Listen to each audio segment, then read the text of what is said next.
Hi everyone, it's Andy with the Foolish Couple, and we're just continuing on our Mind Body series today with Crystal Hinton. And the topic for today is We Are Never Alone. So, Crystal, what are your thoughts on that? Sure. So, I feel like even being a nurse, and being in the hospital and all of that experience that I have with Western medicine, I feel like sometimes we can feel like we're just alone, like it's the all of this experience with illness and inflammation and whatever else it is just something that's happening to you instead of like actually having a support system. There's always like somebody telling you what to do, but there is actually a support system. We have a spiritual support system all the time, all around us. And, in theta healing, we always refer to the creator. So whether you say that's God or, it's any form of higher power, Buddha, Shiva, Shakti, Jesus, whoever it is.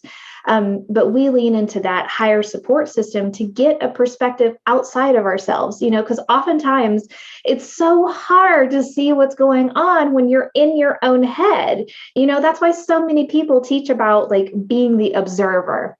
Correct. So, but we actually have this spiritual team around us. So we have, a higher power, but we also have angels and we also have guides, people that we've known from past or, that have passed on, ancestors, and all these people, these spirits around us that we can actually connect with and get those messages and get that guidance. But again, it's so important to realize we have that support system. They can see things from a higher perspective and give us creative solutions that maybe we would have never thought about, Mhm.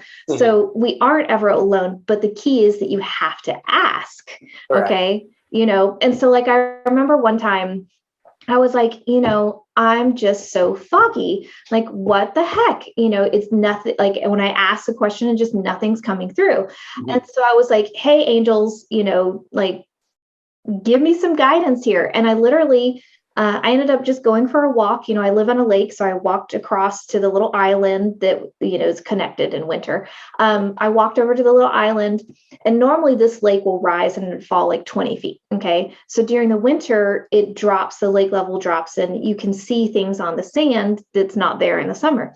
So I had taken this walk around and I found this flashlight, like this giant mag light, and I've been praying, I've been asking my angels, like, just give me some clarity on what the heck the next steps are, Right. and literally I walk out, go for this walk, find this mag light that had been underwater for who knows how long.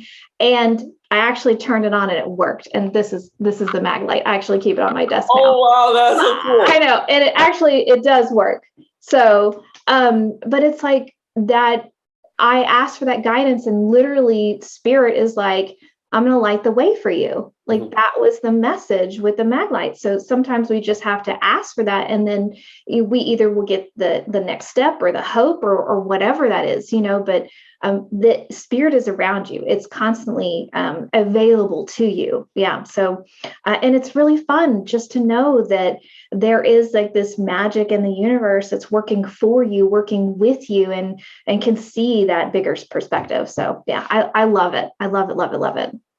That is really cool because as you're talking about that story, I'm just relating to sometimes that is like, wow, sometimes you're just sort of asking questions, and you know how when you get those aha moments, like, wow, where that thought come from? It's sort of like aha, it's like, oh my gosh, it's like that just came out of nowhere, and it's funny because you mentioned that you got help coming in, and I probably channeled it without even knowing how I did it, right?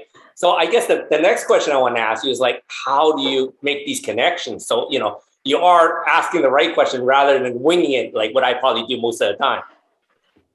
That's so funny. So, in theta healing, we do teach a meditation to connect with the creator so that you can actually converse and see and sense and feel that those messages come through.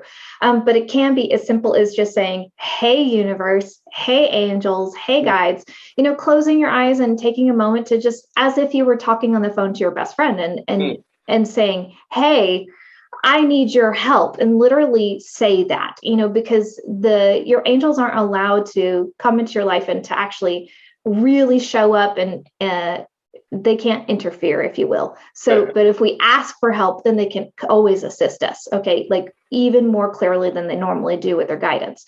So you want to ask for the help and you want to be specific, like, hey, this is my problem. This is what's going on. And then you always want to ask for things to come to you very, like you can say, make the answer or make the solution very simple, very clear, very obvious, but also make that solution very simple and easy and gentle to implement. Okay. Because, we can get answers and guidance from all kinds of energies, whether it's hard, whether it's easy, whether it's short, whether it takes forever, and so you can be specific as to what that looks like. So just make the request, send it out there, and then I love what you said. You just get those aha moments, but that is exactly what it is. Right. It is those ordinary moments. But so many times people think like, oh, if we're getting spiritual support, it's going to be like, the clouds parting and the beam of light coming down and the angels singing. Like that is not it at all. Like at all. The universe speaks to us through the ordinary things. And most of the time, it's just going to come in, like you said, as that knowing that like it just pops in your brain and you're like, oh my God, that makes sense to me now. Or like it pops in your brain like, oh, I never considered that, so it's those moments of knowing. But it could be other things, like the universe will speak to you in all the ordinary common ways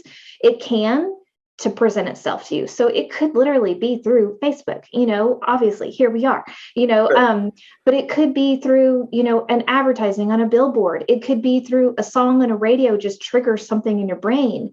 It could be through angel numbers or whatever it is. So there's so many ways that information will come back to you.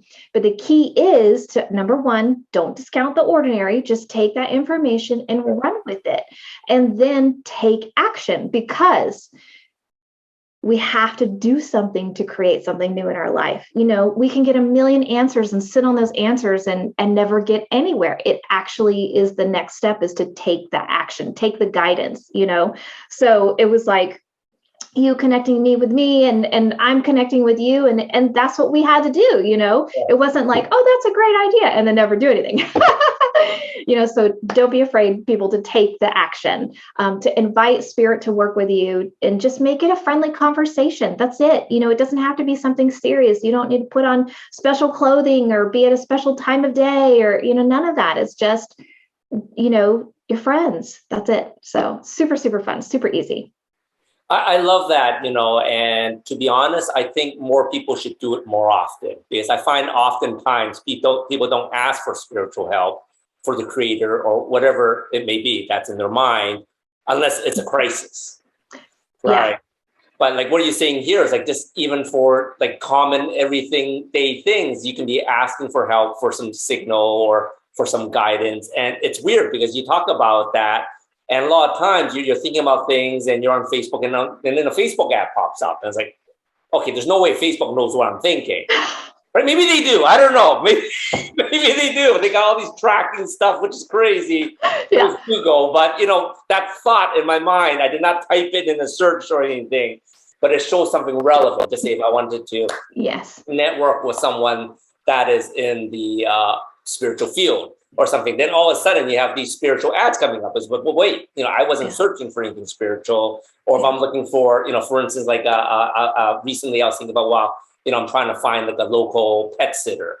And I was like, wow, okay, how do I start that? And then all of a sudden you got these ads that's giving you pet sitters. And well, gee, I didn't actually start typing or searching for it. It's quite interesting. Yeah. And even going a little further than that is like, I know a lot of, I'm in Texas, a lot of us go to church. And it's funny, when you go to church and you sit down, it's almost like the pastor is always talking to you directly. Like it's weirdest thing, right? You can sit down and whatever they're talking about is totally relevant with the challenge you're having today. Yeah. Right. Yep. So, how else can that not be like a higher power, right? Like, it's like, I'm not as religious as I should be, but at the same time, I see these signs everywhere and it's hard not to believe in a higher power, right? Yeah. Yeah. And it just, And I love that yes, you can ask for the everyday ordinary things. It doesn't have to be in crisis. And it doesn't have to be through other people. It can be you just simply saying, hey, God, hey, universe, inspire me, tell me about this, help me with this thing. And I know that this is, again, everyday simple things, doesn't have to be crisis. This is one of my favorite things I like to tell people. So I really hate lines. I hate waiting in lines. I don't hate, but I really dislike crowds. So, whenever I would have to go, this is when I was living in Hawaii, it was very simple there. It was like a 1 mile radius of like all the 5 places that I wanted to go. And so I'd always ask God, creator, I'd say, hey, what's going to be the fastest way to do all my tasks and not have any lines, and literally I would just go to the stores in the order the creator would tell me. And literally every single time I went, there was no lines. There was like I would pass by the store going to the other place and there was like a crowd of cars. Right. And then I would do the one thing, like go to the post office, and then I'd go back to the grocery store and it'd be empty, so like it really can be that simple and fun and just like everyday average stuff, so I love it. Absolutely love it. And like you said, those moments are amazing. You know what I'm saying? I know exactly what you're saying. And, it's just sort of like, I think there's definitely some kinship in how we're meeting people this year and how we're getting along. Because a lot of things you talk about is like, that's totally us. And like when me and Minna say, oh, we're going to a restaurant, I know there's no parking in the area. It's like, man, I just wish I can have this great parking spot, like up front or close by, walking distance. And like I said, 9 times out of 10, it's either right up front or walking distance or someone just leaving as you're pulling up. And it's like, how often does that happen? You know what I'm saying? And it's like, it is literally someone's watching over you. Say, hey, here you go. But like you said, you have to take action. Yeah. Right. It's sort of like, well, Minna uses this on me all the time. Like, we're looking for parking spaces and there's a pretty good one. Right. And I don't take it. Right. And then, and then I pass by and say, oh, that was a good one. Let me circle back and it's gone. Right. And Minna was saying, well, if God gives you a boat when there's a flood, you hop on it, you don't drive by. Right. It's like every single time, but it's so true. Right. Like it's right there. But I didn't take action. I ignored it, thinking that there's something better, right? But it's like, it's right in your face sometimes. You ask for an answer, it's literally in your face, but you do need to take action and be aware of, what they're trying to tell you. Right? I think that is very important. What you're saying is like learning how to connect. So what I want to know is, what are you going to be teaching us next week? Oh, yes. So next week, I'm going to do a meditation to help you connect with the creator. So I will guide you through that, connecting the creator, connecting your body, and also releasing the inflammation that's ready to go, because some things will just be ready to shift and we can easily release those, and other things may need like a little bit more work. And so we'll talk more about the work that you need to do in the actual inflammation summit. But for this first step, I figure let's go ahead and connect in and let's release what's ready to go. So that will be next week. Super fun. That's awesome, because I think now that people are starting to hear, how there is a higher power. It's like, well, how do I connect into this connection? Like, what's the 1-800 hotline to call in, right? It's like, so I am so looking forward to next week's episode. Everyone, don't miss it. I think this is going to be the one you can't miss to put it all together. And thank you again for today's wisdom. Always so mind-blowing. And I will catch you next week. Yep. See you everybody next week. Bye. Bye.